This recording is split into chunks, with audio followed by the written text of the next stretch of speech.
All right. Morning, gentlemen. Good morning. Morning. We Mine's are good. back. Hmm. I was like, wait, number six? I'm like, no, we're way past six, Brian. Your math I is guess hard. I have to do it backwards, but I don't know. whatever. Yeah. Even though I'm sitting across from you, I'm confused here. Have we started descending now? Going back to episode 1? I hope not. We were targeting here. The little show that could. Yeah. That's a good way of putting it. I think we have a few interesting things we want to talk about today. I think it's probably the one thing that's on everybody's mind. A news article right now is our friends Kaseya.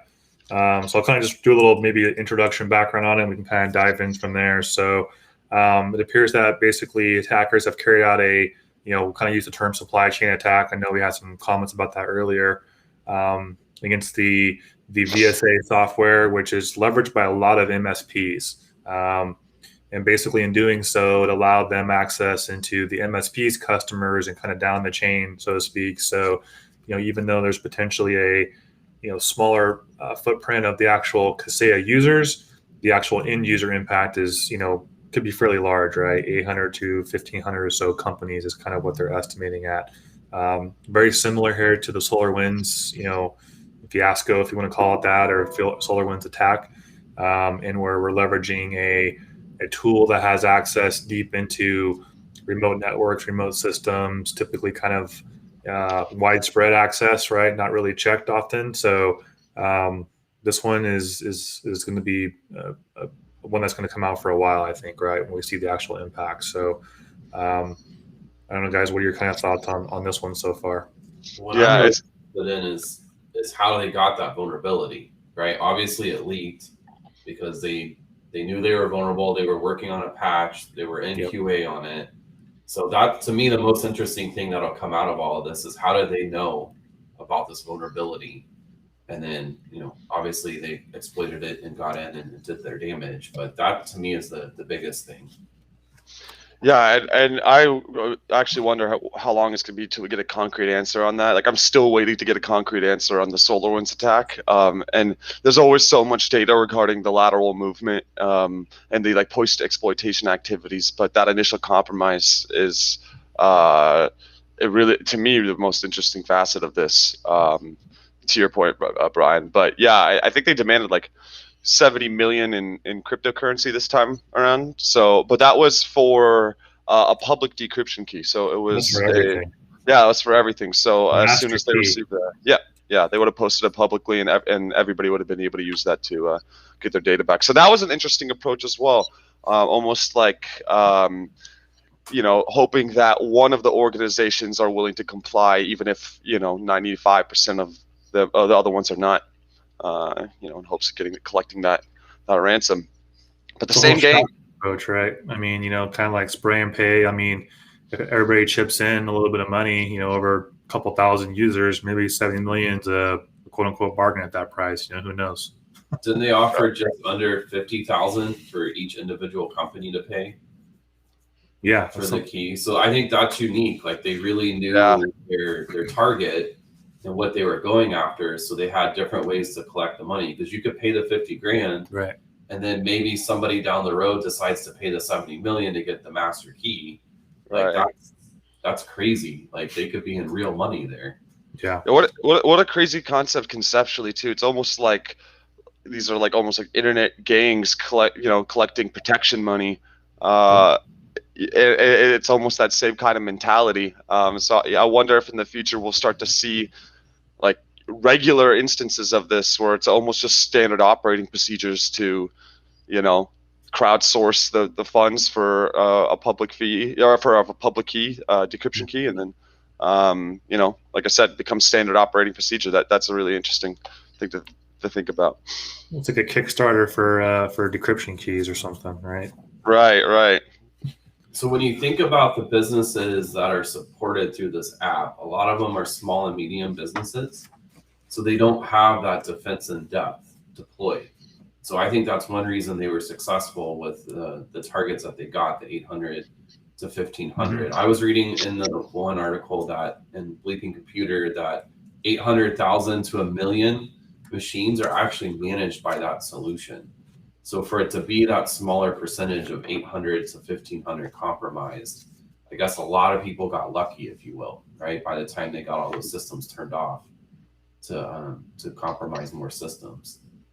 Yeah, I think you can look at it too. It's like, to your point, the size of the company that was potentially affected and kind of what their, cybersecurity strength was, in that layered, right? So like, let's just say that a company has a really strong defense from endpoint protection, for example, right? And there could be tooling out there that would have caught this and said, hey, we see some weird things phoning home. Like there was mentions of a couple of like, AWS IPs, so probably, quick stood up back end components to get these things off the ground. And, like another article kind of talked about the quote unquote kind of fake hot fix, right? So using Kaseya to push essentially the ransomware out and then executing it because, it's a trusted authority and run it that way. So it's a very, different approach to this whole thing. But I do think we're going to see more of these MSPs being targeted, unfortunately, right, because of the access they have into. And just to be very clear, we've had a lot of our customers call us too and saying, hey,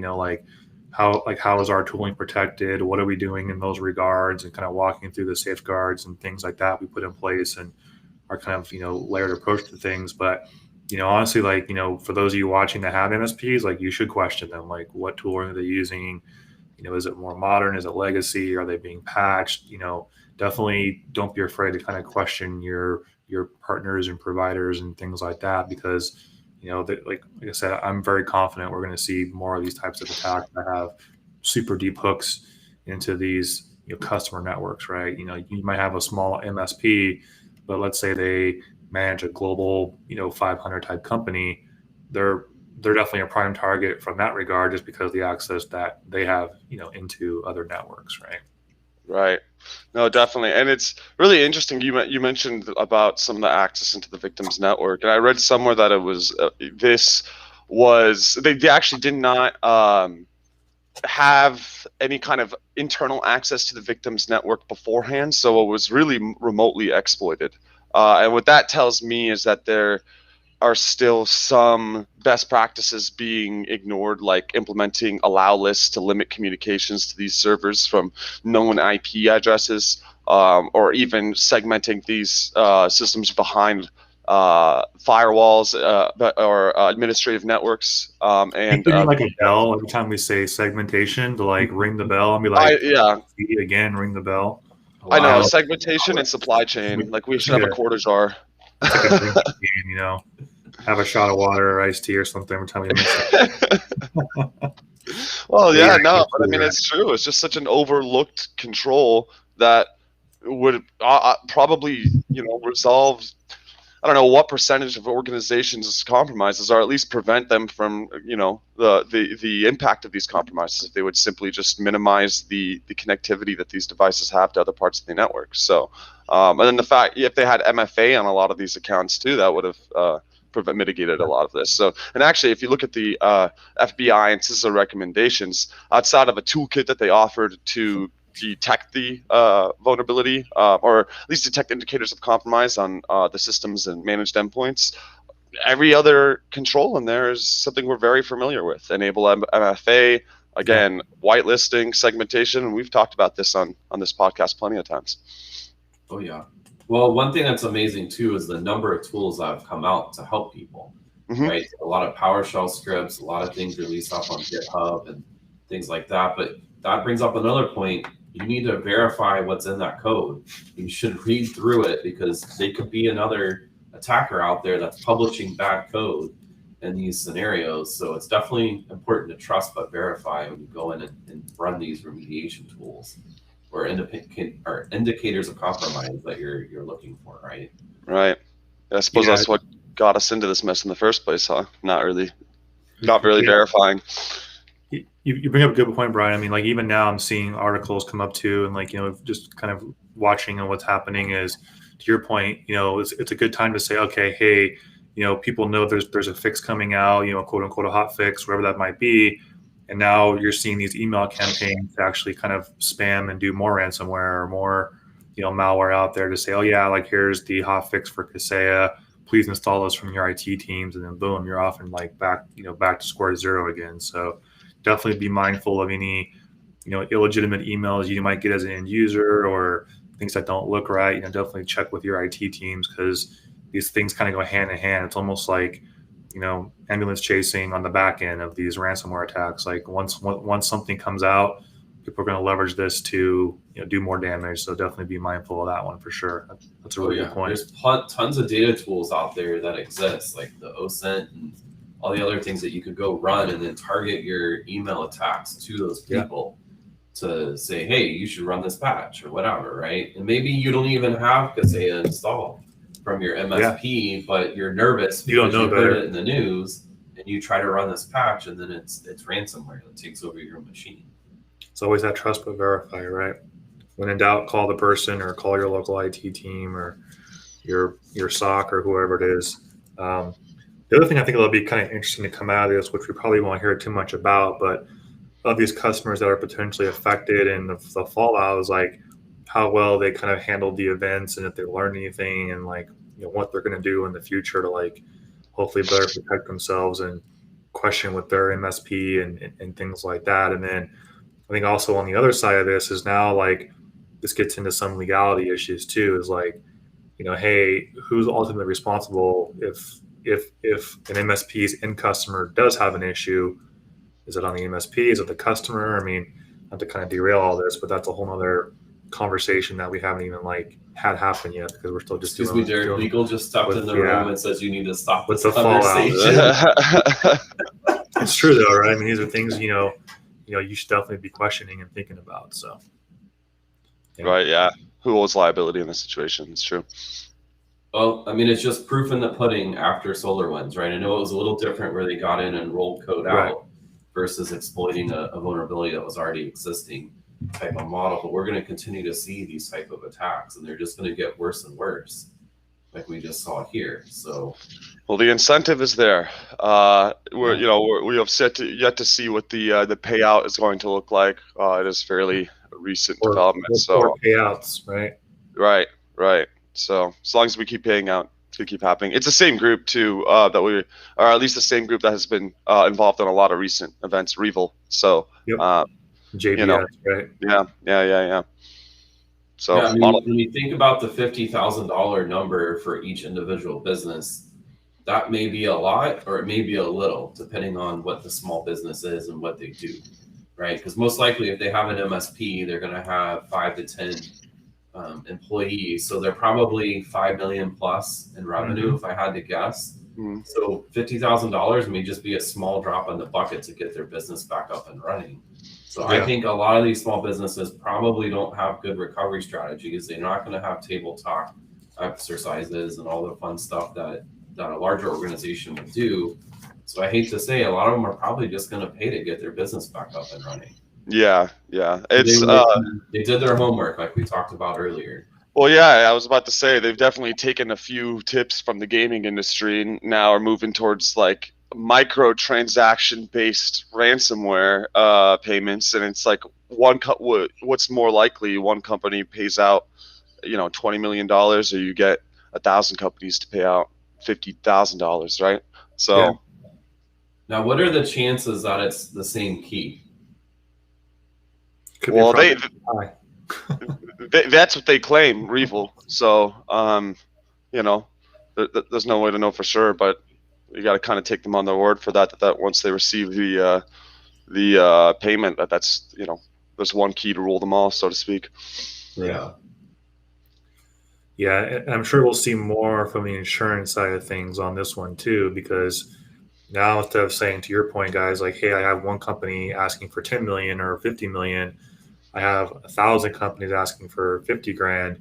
Again, the insurance industry and the regulations around this whole cyber side is kind of drastically changing very quickly here. So we're going to see even more lockdowns now about, is ransomware payment part of your premiums and deductibles, and what's the cost of your premium going to go up and down based on how secure you are, and things like that. So lots of opportunity, I think, for more working together and kind of coming together on some alliances here across the board. I actually was reading an article yesterday that I think 6 or 7 of like the top insurance agencies are kind of forming this coalition if you will, to kind of offer some best practices and guiding principles, if you will. So it'd be really curious to see what comes out of that and like what almost, I don't want to say mandates regulations, but how closely we kind of get to another type of a framework, if you will. So that's a whole conversation probably for a whole different show, but they're all sadly and kind of tightly integrated here from what we're seeing. So well, like in France that we talked about on a previous show, where they're passing laws or whatnot to avoid insurers from paying ransom. So then it's on the company to make that decision at that point. So something in there's got to help change some of the behavior as well, if you will. Yeah. All right, we want to jump to our print nightmare, as I keep calling it, but it's not print nightmare. Yeah. So that was an interesting one for sure. For those that don't know, the Windows Print Spool is a service that's used to locate printers, load drivers, and schedule print jobs. It's an old component that gets added by default to Windows installations. As of June 8th, there was a patch released to fix a vulnerability in that was originally dubbed a authentication bypass a privilege escalation vulnerability, but later was silently upgraded by Microsoft to a critical remote code execution vulnerability. Which allowed, basically, if it's successfully exploited, can allow an attacker to run arbitrary code as system privileges, and then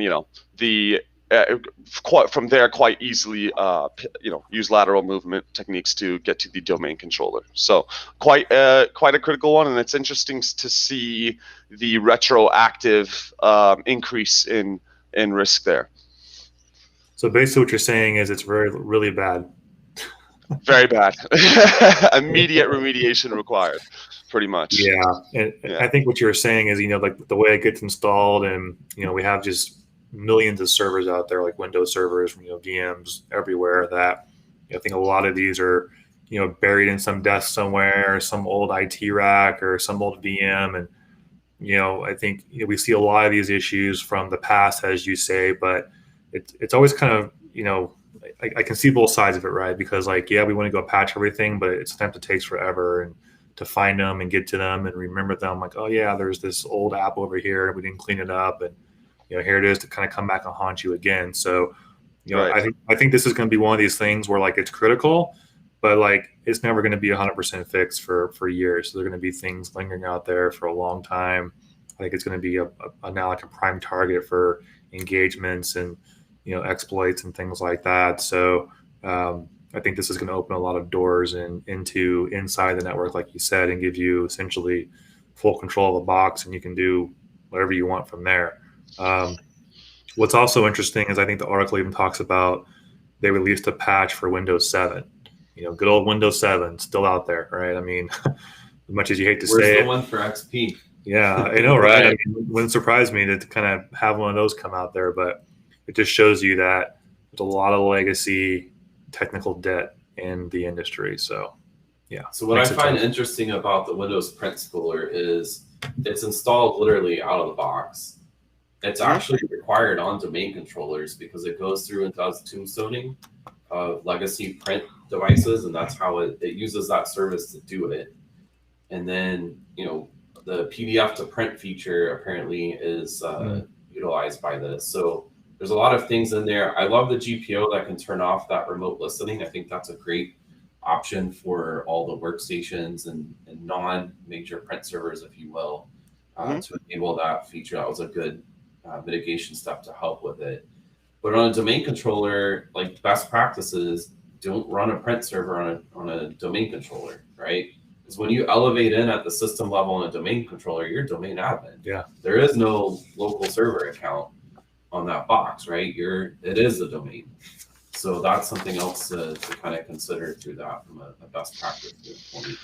Yeah, and then also I think the Windows patch set it so that by default, non-administrators are only allowed to install signed print drivers to the print server. So by default, admins can install both signed and unsigned print drivers, but after the patch, they've made it so that only administrators will be able to install unsigned print drivers. Beforehand, that was not the case.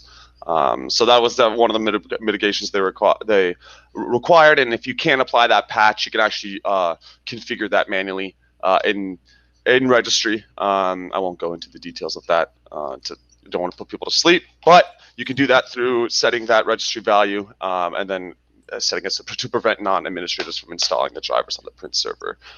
So that is an active mitigation. That's a good point. So Sammy, like, are you seeing, or have you seen any like active exploits for this, like, yet, or is it kind of still just a? Yeah, no. Good question. So originally there was a proof of concept that was dropped on GitHub by a team of Chinese researchers, and then I believe that was taken down. However, that was, the internet moves quickly, so that was copied and distributed all over the internet rather quickly. And so there are technically proof of concept videos out there, as well as some documentation in regards to some of the technical nuances of how it's being exploited. And I'm sure that soon enough, exploitation framework vendors and developers are going to be adding this as, by default as part of their modules, their packages. Yeah, we'll kind of start to see it, I think, more in the regularly, wild, if you will, and things like that. Yes, definitely. I suspect the one caveat or limitation to this is that the user running the servers has to be authenticated. So outside of that is the one thing that may bring down the velocity of exploitation. However, regardless, the impact is still there. So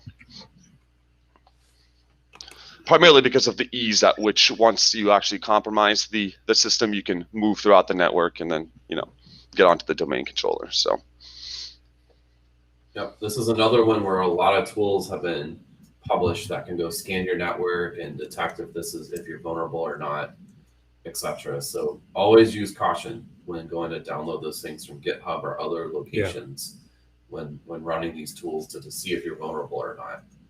Trust but verify always, right? Exactly. Like you said, always kind of turning off maybe services, making sure your networks are segmented, authenticated, principles of kind of least privilege, and who has access to what, and not logging into domain controllers to do stuff, and blocking down internet requests from those networks, and all that kind of good stuff, right? That talk about, it seems like all the time, but are important little things we should all be doing. So, okay. Totally agree. I think the last one we want to kind of touch on was these secret cloud subpoenas. I thought this was an interesting article, that the Justice Department is abusing secret subpoenas to collect cloud user data at alarming rates. A top Microsoft executive testified last week. Basically, they're saying they receive between 2,400 to 3,500 orders each year to basically kind of get it access into certain data about a user, the backend kind of, cloud virtual offices, if you will. And I guess that this is a really interesting one, because if you kind of think about this, right, in the regular sense of law enforcement, it's like, hey, you got to get a search warrant. It's got to be really kind of laid out what you're looking for, why, who, where, very kind of detailed analysis.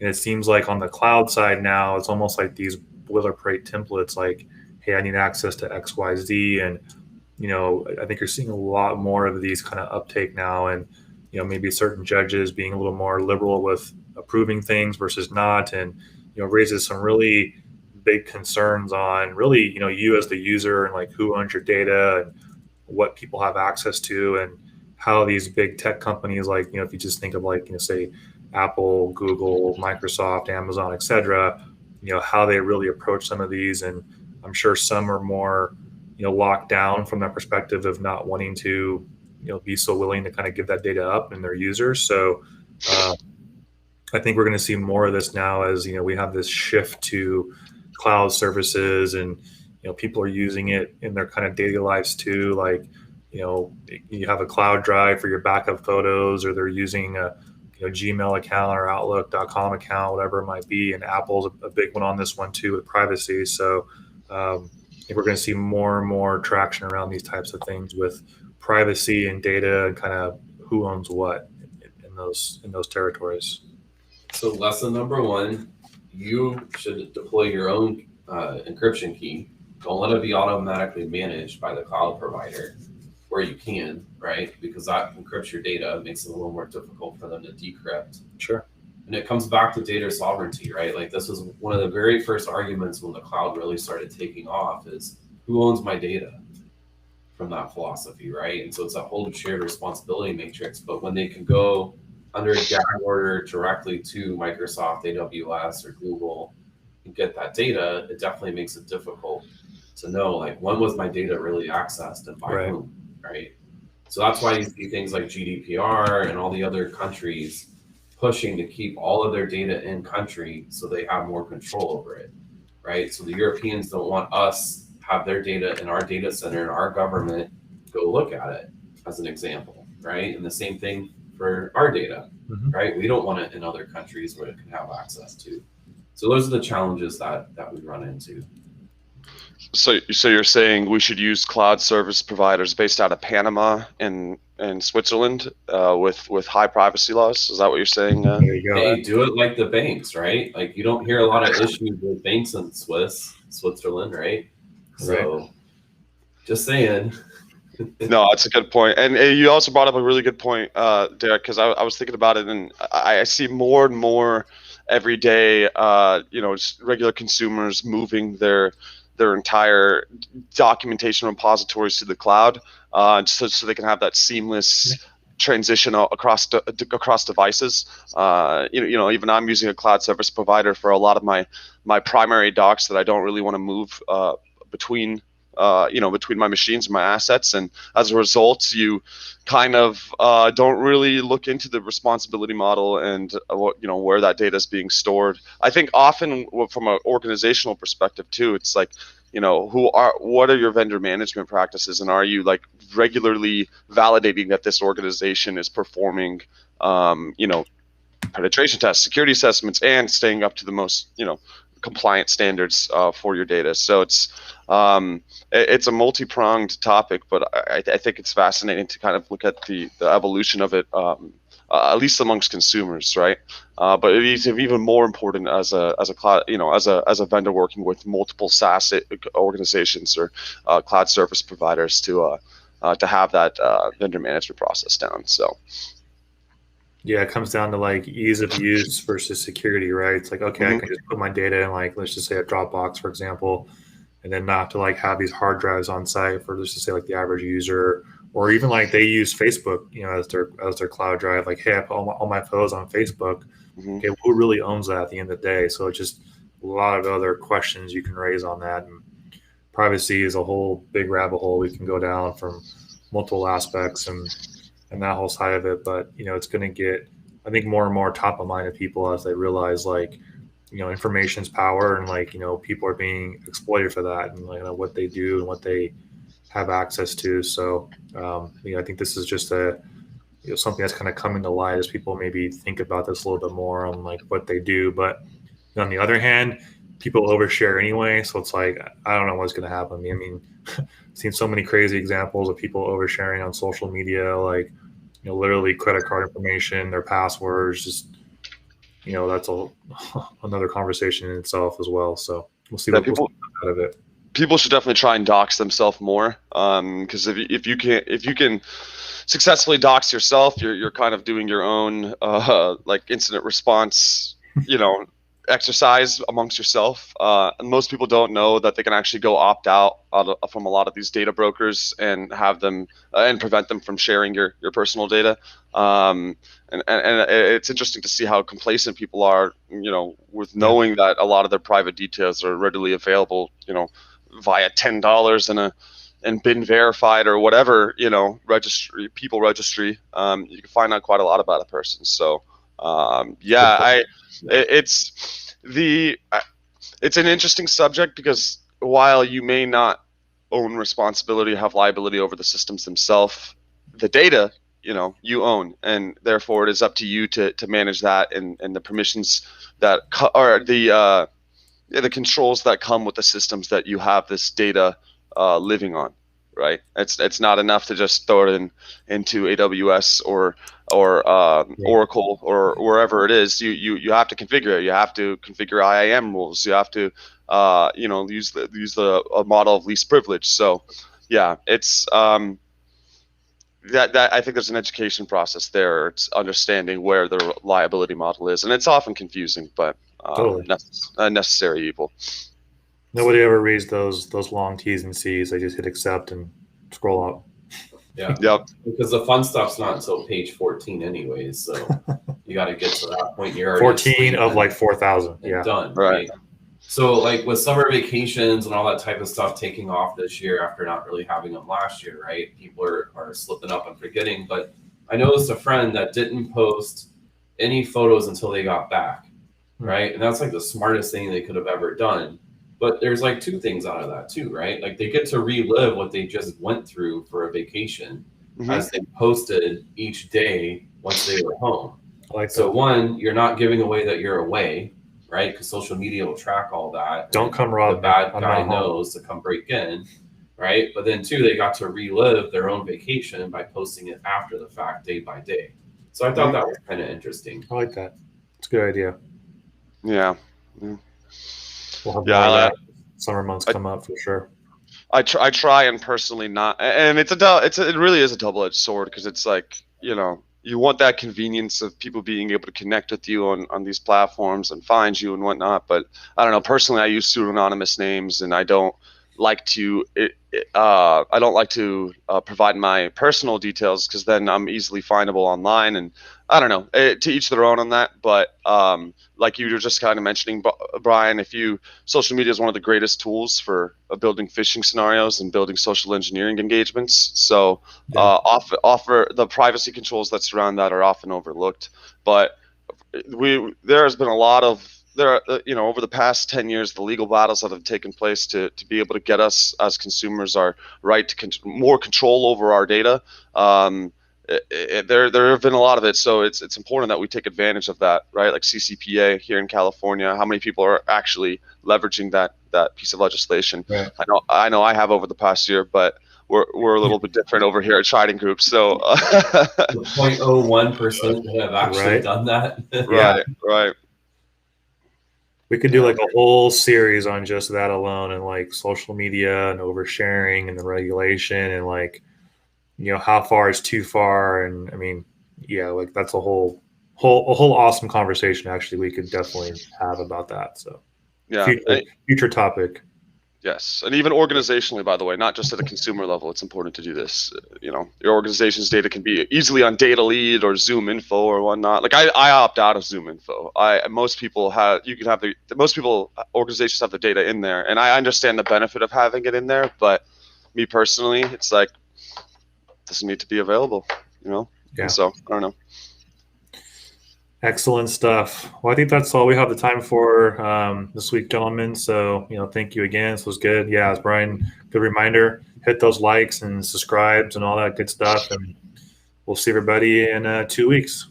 All right. Take care, everyone. Take care. Bye. Good job, guys.